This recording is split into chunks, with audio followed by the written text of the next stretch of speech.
Ооба, Ысык-кол областынын Тоң району. Эмне деген жер я? Ак-өлөң айылы. Мынакей.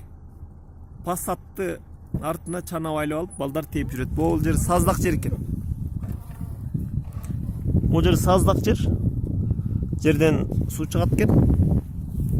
Ана мына мынтип тоңуп, өзү эле муз аянтча сууп кат экен. Мына карагыла. Тиги булкетип да койбойт го я, Айда. Я. Тиги машина. Тагыланып да койбойт. Бул ушинтип акча табат. Кандай акча табат? Сүйрөгөнүн акчада, тиги бензин бекер жагылып атат. Балдар тыйын төлөп берет. Ошондойбу? Тина балон турбайбы? Журнализм. Айда, кеттик.